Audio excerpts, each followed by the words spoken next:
오늘 영상은 배경처럼 틀어두고 듣기보다는 한 번은 꼭 집중해서 들어주셨으면 좋겠습니다. 오늘 주제는 면역력이 떨어졌을 때 나타나는 신호입니다. 그런데 시작부터 분명히 말씀드릴 게 있습니다. 오늘은 무엇을 먹어야 하는지, 어떤 약이 좋은지, 어떤 제품을 써야 하는지 이야기하지 않습니다. 그보다 훨씬 중요한 것, 내 몸이 이미 무엇을 말하고 있었는지를 알아차리는 시간이 될 겁니다. 많은 분들이 이렇게 말씀하십니다. 요즘 면역력이 떨어진 것 같아요. 그런데 그 뒤에 붙는 말을 가만히 들어보면 대부분 비슷합니다. 병원 검사에서는 이상이 없고 약을 먹을 정도는 아니고 큰 병도 아닌데 몸이 예전 같지 않다는 말입니다. 이게 굉장히 중요합니다. 몸은 문제가 없다고 나오는데 느낌은 계속 안 좋다. 이건 문제가 없다가 아니라 문제가 아직 병이 되지 않았다는 뜻입니다. 면역이 떨어졌을 때 가장 먼저 바뀌는 것은 아픔이 아니라 몸의 반응 방식입니다. 이 말을 이해하지 못하면 사람들은 늘 이렇게 느낍니다. 나는 갑자기 아파진 사람이다. 하지만 몸은 절대 갑자기 무너지지 않습니다. 몸은 늘 단계를 밟아 내려옵니다. 다만 우리는 병이라는 결과만 보고 그 전 단계들을 보지 못했을 뿐입니다. 이제부터는 그 전 단계 이야기를 아주 천천히 같이 해보겠습니다. 첫 번째 신호는 피로의 질이 달라진다는 것입니다. 예전에는 하루가 힘들어도 자고 나면 어느 정도 회복됐습니다. 그런데 어느 순간부터 잠을 자도 피곤이 남기 시작합니다. 아침에 눈을 떴을 때 몸이 이미 지쳐있고 오늘도 버텨야겠구나라는 생각부터 듭니다. 이건 의지의 문제가 아닙니다. 몸이 회복을 미루고 있다는 신호입니다. 많은 분들이 이 단계에서 이렇게 생각합니다. 나이가 들어서 그렇지. 하지만 나이 때문이라면 모든 사람이 같은 시기에 같은 피로를 느껴야 합니다. 현실은 그렇지 않죠. 이 피로는 사용 피로가 아니라 회복 실패 피로입니다. 회복이 밀리면 면역은 가장 마지막 순서로 밀려납니다. 그래서 피로가 먼저 옵니다. 두 번째 신호는 사소한 자극에 대한 반응입니다. 예전에는 괜찮았던 것들이 이제는 몸을 흔듭니다. 사람 많은 곳에 다녀오면 며칠을 쉬어야 하고 날씨가 조금만 바뀌어도 컨디션이 확 떨어집니다. 이건 예민해진 게 아닙니다. 몸의 방어 여유가 줄어든 상태입니다. 몸은 말하고 있습니다. 이제는 조금만 건드려도 힘들다. 세 번째 신호는 아프기 전 느낌이 선명해진다는 점입니다. 으슬으슬함, 목의 불편함, 몸살이 올 것 같은 느낌이 하루 이틀이 아니라 며칠씩 이어집니다. 이 단계에서 많은 분들이 참습니다. 아직 병은 아니니까. 하지만 이 구간이 가장 중요한 구간입니다. 면역이 아직 완전히 무너지지 않았고 도움을 받으면 되돌릴 수 있는 시기입니다. 네 번째 신호는 회복 속도의 변화입니다. 예전에는 하루면 끝나던 피로가 이제는 사흘, 나흘을 끌고 갑니다. 아픈 건 아닌데 몸이 정상으로 돌아오지 않습니다. 이건 면역이 싸우는 힘보다 정리하는 힘을 잃고 있다는 뜻입니다. 다섯 번째 신호는 생활 리듬의 흔들림입니다. 자는 시간이 들쭉날쭉해지고 식사 시간이 불규칙해지고 하루가 정리가 안 됩니다. 면역은 리듬 위에서 작동합니다. 리듬이 깨지면 면역은 일을 못합니다. 여기서 중요한 이야기를 하나 하겠습니다. 이 모든 신호는 병이 아닙니다. 그래서 대부분 그냥 지나칩니다. 하지만 몸은 이미 여러 번 말하고 있었습니다. 이제는 속도를 바꿔야 한다. 이 신호를 계속 무시하면 몸은 더 강한 방식으로 말할 수밖에 없습니다. 그게 바로 자주 아픔입니다. 이제 관점을 완전히 바꿔야 합니다. 면역은 싸우는 힘이 아닙니다. 면역은 버틸 수 있는 여유입니다. 이 여유가 줄어들면 몸은 늘 긴장 상태에 놓이고 작은 자극에도 과하게 반응합니다. 그래서 면역이 떨어진 사람은 늘 피곤하고 회복이 느리고 몸이 예전 같지 않습니다. 이건 약 하나로 해결되는 문제가 아닙니다. 생활의 흐름 문제이고 속도의 문제입니다. 이 영상을 들으면서 이거 내 얘기다라는 생각이 들었다면 이미 회복은 시작된 상태입니다. 많은 분들이 가장 공감하는 이야기를 해보겠습니다. 왜 이렇게 자꾸 피곤할까요? 충분히 잤다고 생각하고 크게 아픈 곳도 없고 예전만큼 무리한 것도 아닌데 피로가 계속 쌓입니다. 면역이 떨어질 때 문제는 피로가 생기는 게 아니라 면역이 에너지를 받지 못하는 구조가 된다는 점입니다. 많은 분들이 피로를 하나의 증상으로 봅니다. 하지만 피로를 결과가 아니라 과정으로 보셔야 합니다. 몸은 에너지를 한 번에 쓰지 않습니다. 우선순위를 정해서 씁니다. 숨 쉬는 것, 심장 뛰는 것, 체온 유지 같은 생존 에너지가 가장 먼저 배정됩니다. 그 다음이 움직임과 생각, 그리고 가장 마지막이 면역과 회복입니다. 이 순서를 이해하지 못하면 피로를 잘못 관리하게 됩니다. 자꾸 피곤한 몸은 에너지가 없는 몸이 아니라 에너지를 쓸 여유가 없는 몸입니다. 이제 그 구조를 차근차근 풀어보겠습니다. 첫 번째 이야기입니다. 왜 피로는 아침부터 시작될까요? 면역이 흔들리기 시작하면 밤에 써야 할 에너지가 정리되지 못합니다. 자는 동안 몸은 쉬는 게 아니라 정리 작업을 합니다.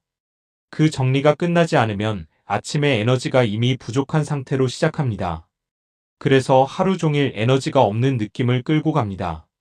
두 번째 이야기입니다. 낮에 아무것도 안 했는데도 왜 지칠까요?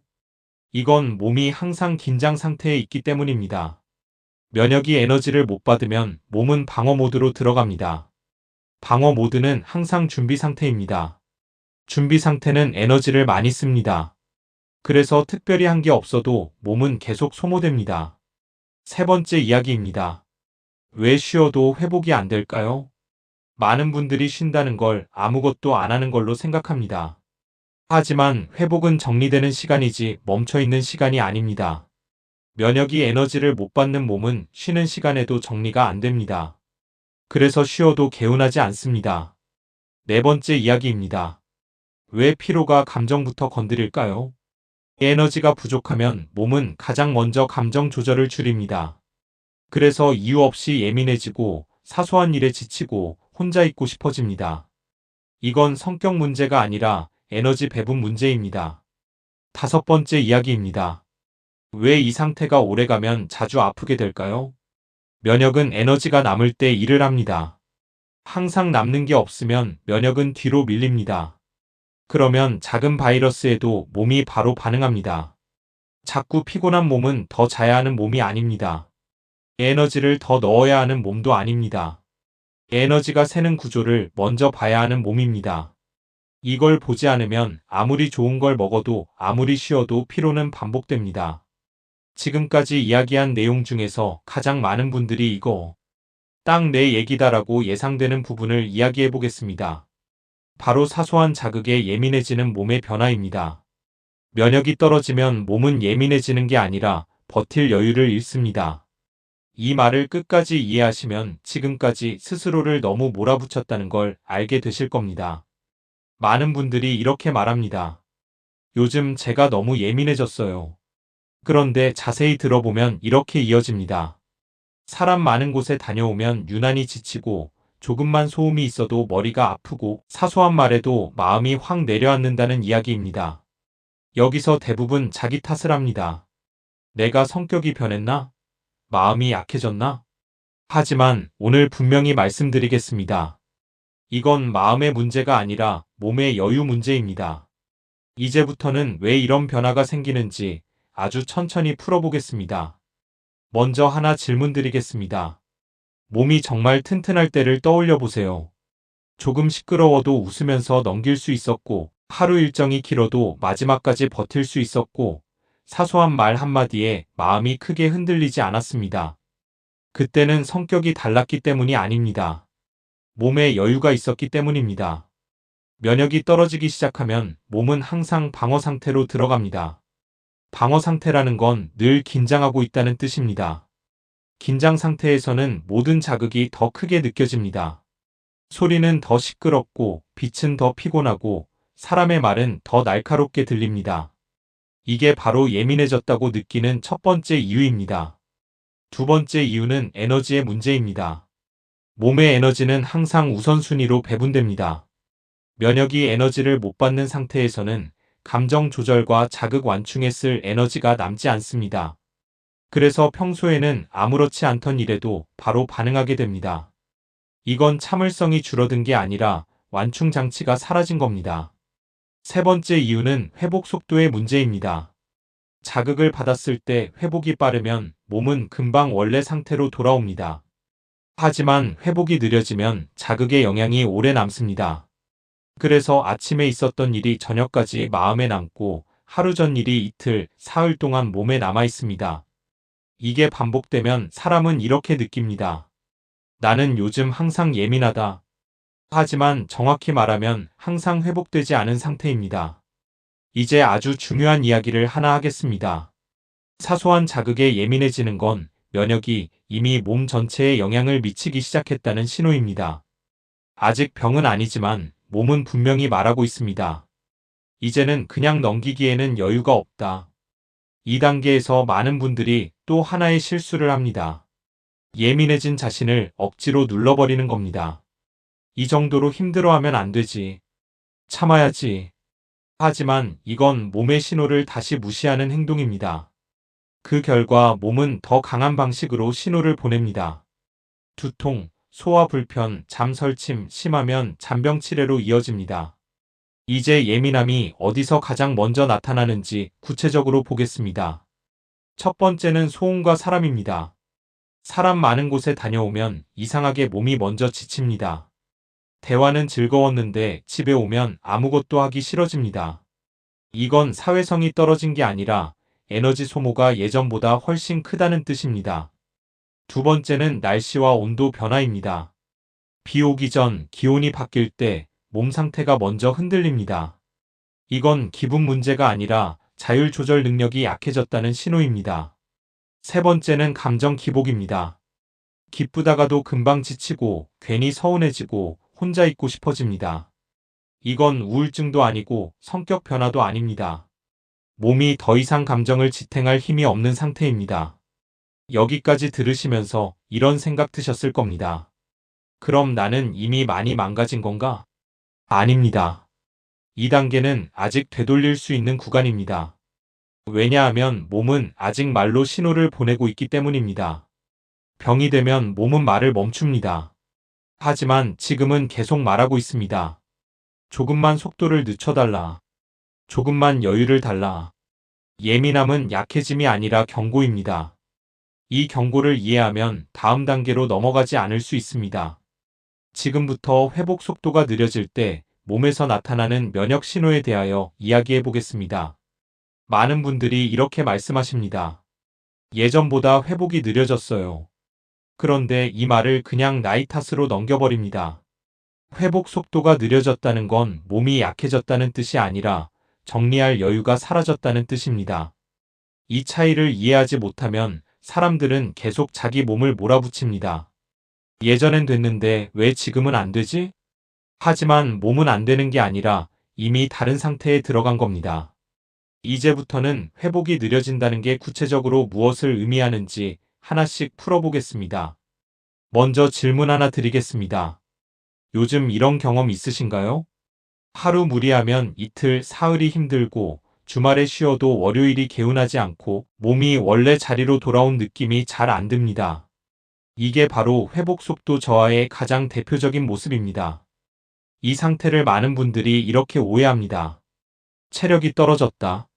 하지만 체력은 쓰는 힘이고 회복은 정리하는 힘입니다. 이 둘은 전혀 다른 영역입니다. 면역은 이 정리 과정에 깊이 관여합니다. 정리가 늦어지면 면역도 같이 늦어집니다.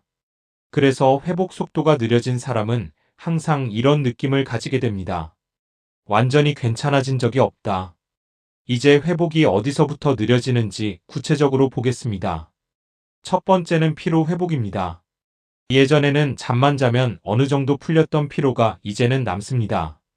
아침에 눈을 떠도 몸 어딘가에 잔여 피로가 남아 있습니다. 이건 자는 시간이 부족해서가 아니라 자는 동안 정리가 끝나지 않았기 때문입니다. 두 번째는 자극 회복입니다. 사람 많은 곳, 긴 대화, 하루 일정 이후에 몸이 원래 상태로 돌아오는데 시간이 오래 걸립니다. 이건 예민함의 문제가 아니라 회복이 지연된 상태입니다. 자극을 받은 뒤 제자리로 돌아오지 못하고 계속 흔들립니다. 세 번째는 감정 회복입니다. 기분이 상하면 그 여파가 오래 갑니다. 하루 전 일이 며칠 동안 몸에 남아 있습니다. 이건 마음이 약해진 게 아니라 감정을 정리할 에너지가 부족해졌다는 뜻입니다. 네 번째는 몸살과 잔증상입니다. 큰 병은 아닌데 몸살 기운, 미열, 근육통 같은 증상이 자주 반복됩니다. 이건 면역이 한 번에 일을 못하고 계속 미뤄서 조금씩 처리하고 있다는 신호입니다. 회복 속도가 느려졌다는 건 몸이 쉬지 않는다는 뜻이 아닙니다. 몸은 계속 일하고 있습니다. 다만 제때 정리하지 못하고 미뤄두고 있을 뿐입니다. 이 상태에서 많은 분들이 또 하나의 실수를 합니다. 회복을 위해 더 많은 걸 하려는 겁니다. 운동을 늘리고 영양제를 늘리고 일정을 억지로 소화합니다. 하지만 정리가 안 되는 몸에 일을 더 주면 회복은 더 늦어집니다. 회복이 느려진 몸에 필요한 건 추가가 아니라 여백입니다. 이제 관점을 조금 바꿔보겠습니다. 회복은 특별한 날에 오는 게 아니라 매일 밤 조금씩 이루어져야 합니다. 그 흐름이 끊기면 몸은 항상 미완성 상태로 다음을 맞이합니다. 그래서 회복 속도가 느려진 사람은 늘 이렇게 느낍니다. 항상 덜 회복된 느낌. 이 상태가 오래되면 면역은 더 이상 여유를 만들지 못합니다. 그래서 자주 아프고 한 번 아프면 오래가고 회복 후에도 완전히 돌아오지 않습니다. 하지만 여기서 희망적인 이야기를 하나 드리겠습니다. 회복 속도가 느려졌다는 건 아직 회복이 멈추지 않았다는 뜻입니다. 속도가 느릴 뿐 방향은 아직 살아있습니다. 이걸 알아차리는 순간부터 회복은 다시 움직이기 시작합니다. 지금 내 몸이 얼마나 빨리 돌아오는지, 어디서 멈춰 있는지를 느끼는 것.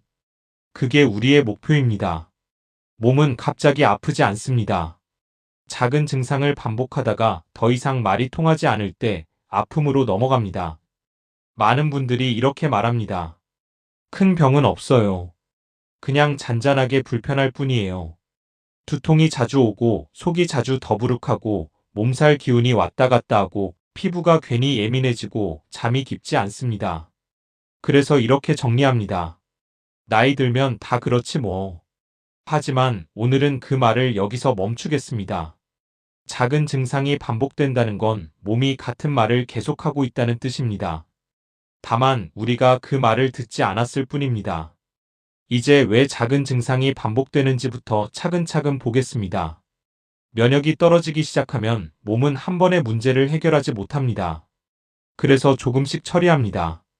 이 과정에서 증상은 사라졌다가 다시 나타나고 나았다가 다시 옵니다.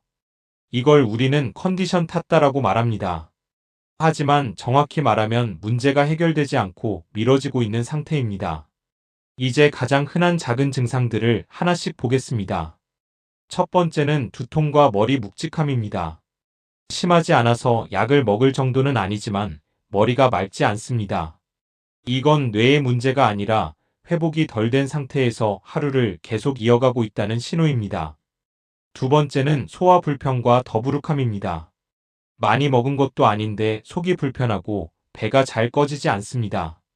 이건 위장이 약해진 게 아니라 면역과 회복 에너지가 소화까지 내려오지 못하고 있다는 뜻입니다. 세 번째는 몸살 기운입니다. 열은 없는데 몸이 으슬으슬하고 근육이 뻐근합니다.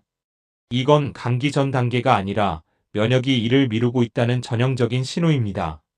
네 번째는 피부와 점막 변화입니다. 입안이 잘 헐고 피부가 가렵고 눈이 쉽게 건조해집니다. 이건 피부 문제가 아니라 방어선 유지가 힘들어졌다는 뜻입니다. 다섯 번째는 수면의 질 저하입니다. 자는 시간은 비슷한데 깊이 자지 못하고 자주 깨고 꿈이 많아집니다. 이건 몸이 밤에도 완전히 내려놓지 못하고 있다는 신호입니다. 이제 중요한 이야기를 하겠습니다. 이 작은 증상들은 각각 다른 문제가 아닙니다. 모두 같은 뿌리에서 나옵니다. 회복이 제때 되지 않는 상태, 면역이 여유를 만들지 못하는 상태. 그래서 증상도 여기저기서 조금씩 나타납니다. 2단계에서 사람들이 가장 많이 하는 실수가 이겁니다. 증상별로 따로 관리하는 겁니다. 두통엔 두통약, 소화엔 소화제, 피부엔 연고. 그때그때는 조금 나아집니다. 하지만 전체 흐름은 바뀌지 않습니다. 그래서 또 반복됩니다. 이 반복이 길어지면 몸은 이렇게 판단합니다. 이 정도로는 아무도 안 듣는구나. 그때부터 신호의 강도가 점점 세집니다. 이게 바로 작은 증상이 큰 증상으로 이어지는 이유입니다. 여기서 중요한 기준을 하나 찾겠습니다. 작은 증상은 없애야 할 적이 아니라 방향을 알려주는 표지판입니다. 이 표지판을 무시하지 않고 방향을 바꾸면 몸은 다시 조용해집니다. 지금 나타나는 작은 증상 하나를 떠올려 보세요. 그건 우연도 아니고 나이 탓만도 아닙니다. 몸이 아직 말로 설명하고 있는 신호입니다. 지금까지의 내용이 몸의 변화를 이해하는 과정이었다면 이제부터 그 모든 이야기를 하나의 기준으로 정리해 보겠습니다. 몸은 고치기 전에 먼저 되돌려야 합니다. 이 말을 이해하지 못하면 사람들은 늘 이렇게 관리합니다. 더 챙기고, 더 보태고, 더 노력합니다. 하지만 면역이 떨어진 몸은 더하기 전에 이미 너무 많은 걸 버티고 있는 상태입니다. 그래서 오늘은 무엇을 해야 하는지가 아니라 무엇을 먼저 멈추고 무엇을 되돌려야 하는지를 이야기하겠습니다. 먼저 하나 여쭤보겠습니다. 요즘 이런 느낌 있으신가요? 아예 망가진 건 아닌데 예전 같지는 않다. 이게 바로 마지막 기준이 필요한 시점입니다. 이 단계에서 몸은 아직 기회를 남겨두고 있습니다. 병으로 가기 전, 약에 의존하기 전 되돌릴 수 있는 마지막 구간입니다. 이제 그 기준을 하나씩 짚겠습니다. 첫 번째 기준은 회복이 하루를 넘기지 않는가입니다. 하루 무리했을 때 다음 날이면 어느 정도 돌아오는지 아니면 이틀, 사흘을 끌고 가는지. 회복이 하루를 넘기기 시작하면 면역은 이미 여유를 잃기 시작한 상태입니다. 두 번째 기준은 아픈 날보다 괜찮은 날이 많은가입니다. 완벽히 좋은 날은 아니어도 그래도 오늘은 괜찮다라고 말할 수 있는 날이 아직 더 많은지 보셔야 합니다. 이 비율이 뒤집히면 몸은 경고 단계를 넘어가고 있다는 뜻입니다. 세 번째 기준은 증상이 이동하는가입니다. 두통이 사라지면 속이 불편해지고 속이 괜찮아지면 몸살이 오고 이런 식으로 증상이 자리를 바꾼다면 몸이 전체적으로 버티고 있다는 신호입니다.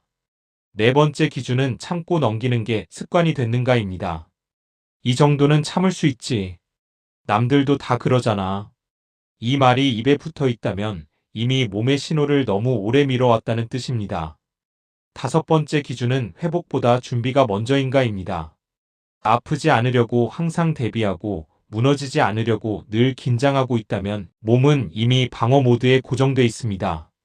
이제 중요한 이야기를 하겠습니다.